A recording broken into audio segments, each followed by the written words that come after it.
अनंतकोटी ब्रह्मांड नायक श्री स्वामी समर्थ महाराज की जय। नमस्कार, श्री स्वामी शक्ती या चॅनल आपले सर्वांचे स्वागत आहे। बघा, उद्या 20 एप्रिल ते 26 एप्रिलपर्यंत या 7 दिवसांच्या काळामध्ये आपल्याला गुरुचरित्राचं पारायण करायचं आहे। आता या 7 दिवस म्हणजे जो सप्ताहाचा काळ आहे, कारण 20 एप्रिल ते 26 एप्रिल स्वामी समर्थ महाराजांची पुण्यतिथी आहे। तर आता काय करायचं आहे, कुठल्याही मनात शंका कुशंका न ठेवता तुमचं मन शुद्ध ठेवा। तुम्हाला जेवढे नियम पाळता येतील तेवढे काटेकोरपणे पाळायचा प्रयत्न करा। कधी कधी काय होतं की आपण खूप नियम पाळतो, पण आपले आचार विचार वाईट असतील किंवा आपण गुरुचरित्र वाचताना मनच लागत नसेल किंवा फक्त वाचायचं म्हणून वाचत असाल तर त्या पारायणाला काही अर्थ नाही आहे। म्हणून त्याच्यापेक्षा मन शांत ठेवा, जेवढे नियम होईल तेवढे पाळायचा प्रयत्न करा किंवा सगळ्यांनी सामूहिकरित्या गुरुचरित्राचं पारायण करायचा प्रयत्न करा। मठात, केंद्रात, मंदिरात जाऊन तुम्ही जर पारायण केलं तर याचं तुम्हाला खूप जास्त फळ मिळेल। बघा, तुम्ही केंद्रात जर जाऊन पारायण केलं आणि घरात एक पारायण केलं तर तुम्हाला एकाच पारायणाचं फळ मिळणार आहे। पण जेव्हा तुम्ही सामूहिकरित्या गुरुचरित्राचं पारायण तुम्ही मंदिरात जाऊन केलं, मठात जाऊन केलं, तर तिकडे जर 40 लोक बसले असते तर 40 गुरुचरित्राचं पारायणाचं फळ तुम्हाला मिळणार आहे। तर आता आधी आपण केंद्रात पारायणला जातो किंवा नाहीच जरी शक्य तर तुम्ही घरी केला तरी चालेल। तर बघा, तर 2 सेवा महत्त्वाच्या केंद्रात रोज केली जाते। ती आहे एक यागाची, जी याग आणि प्रहर। आणि आता यागाबद्दल बोलायचं तर बघा, रोज एक याग असतो। रुद्रयाग असतो, स्वामी याग असतो, चंडी याग असतो, गीताई याग असतो, गणेश याग असतो। हे सगळ्या यागात तुम्ही भाग घेऊ शकता।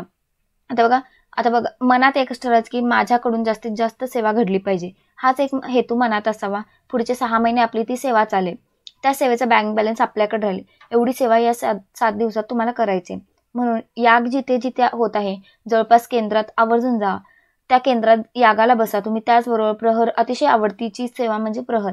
आता प्रहर म्हणजे काय की आपण महाराजांचे राखणदार आहोत, राखणदारी करतो आपण। आपल्या महाराजांची बऱ्याच केंद्रात महिला पण सेवा करतात, तर महिला पण करतात, पुरुष सेवकरी पण असतात। आता बघा, रात्री पण प्रहर असतात। प्रहर म्हणजे काय, अखंड 20 तारखेला दुपारी सकाळी 8 वाजता जी सेवा सुरू होते ती 26 तारखेला 10:30 वाजता ती सेवा संपणार आहे। तेवढे दिवस कंटिन्यू आपली ही प्रहरची सेवा असते। स्वामीचरित्र सारामृत कंटिन्यू वाचतात, कुठलेही ब्रेक न देता 1-1 तासाचे जे प्रहर असतात ते बदलत जातात, म्हणून ती कंटिन्यू सेवा असते। त्याचबरोबर नामस्मरण, श्री स्वामी समर्थ या मंत्राची लगातार ती सेवा चालू असते, ज्याला खंड नाहीये। त्याचबरोबर वीणावादन पण असते, ती पण सेवा 26 तारखेपर्यंत आपल्याला ती सेवा चालूच असते। आता रात्री तुम्हाला माहिती आहे का, केंद्रात जाणाऱ्या ज्या महिला आहेत किंवा जे पुरुष आहेत, रात्री महाराज तिथे साक्षात हजर असतात। म्हणून मी तुम्हाला सांगते की अंगावर काटा पण येतो। आणि जो प्रहरचा जो एरिया आहे किंवा जो केंद्रात एरिया आहे तिथं खरंच खूप म्हणजे एक प्रसन्न वातावरण राहतं आणि खरंच इतकं प्रसन्न वाटतं की आपण तिथून बाहेरच पडू वाटत नाही, इतकं छान वातावरण असतं या प्रहरच्या काळात, यागाच्या काळात, सप्ताहाच्या काळात। तर बघा, जो कोणी तिथे प्रहराला भाग घेतो, महाराजांचे प्रहर करतो ना, त्याला अनुभव आल्याशिवाय राहत नाही। असंख्य अनुभव आहेत। आता महाराज साक्षात आपल्याला दर्शन देतात। आता हे झालं, आपण आपल्या घरातल्या सेवेकडे जावं।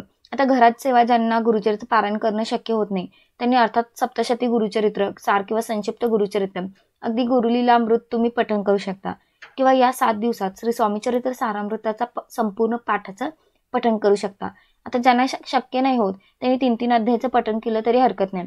तर हा तर स्वामीचरित्र सारामृताचं तुम्ही अगदी 7 पारायण करू शकता।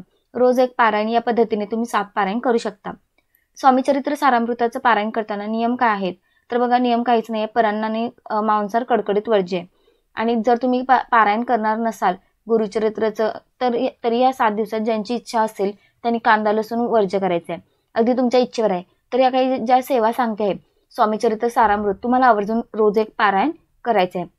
रोज एक पारायण म्हणजे काय, 1 ते 21 अध्यायाचं तुम्हाला एकदा पठण करायचं आहे, म्हणजे ते एक पारायण झालं। आणि त्याचबरोबर 11 माळी श्री स्वामी समर्थ मंत्राचा जप करायचे। बघा, मी तर सांगते की आवर्जून तुम्ही केंद्रात प्रहराला भाग घ्या, यागाला भाग घ्या। या 7 दिवसाची इतकी सेवा करायची ना की पुढचे 6 महिने महाराजांचा वरद असतो, तो कवच आपल्या सोबत असणार आहे। म्हणून अतिशय कळकळीची विनंती आहे, प्रहर आणि यागाला भाग घ्या। या 7 दिवसात नाही जमलं तर तुम्हाला कमीत कमी 11 माळी श्री स्वामी समर्थ मंत्राचा जप तरी करा। तेही नाही जमलं तर बघा, मासिक धर्म, सुताक, विटाळ असेल तर आपल्याला काय असतं, आपण सेवा करू शकत नाही। मग तुम्ही नामस्मरण अखंड करू शकता. ज्याला कुठल्याही प्रकारचे खंड म्हणजे कुठलेही नियम नाही आहेत. अगदी तुम्ही मासिक धर्मात आहात तरी तुम्ही महाराजांचं नामस्मरण करू शकता. हरकत नाही. नामस्मरणाला कुठलेही नियम नाहीत.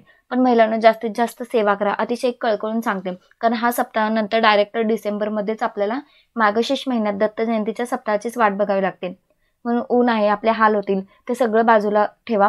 खरा स्वामी भक्त आहे ना तो तुम्हाला अनेक सांगू, केंद्रात, मठात, मंदिरात अगदी तुम्हाला कुठलेही काम करायला भेटले ना, समजा कुठलेही अगदी झाडणं असो, पुसणं असो, जो पण आहे आनंदाने करा. कारण तुम्हाला माहिती आहे का, जेव्हा आपण मंदिरात महाराजांचं मंदिर किंवा केंद्र झाडत असतो तेव्हा आपल्या आयुष्यातले काहीतरी भोग दुःख महाराज त्याच्याद्वारे सगळे साफ करत असतात.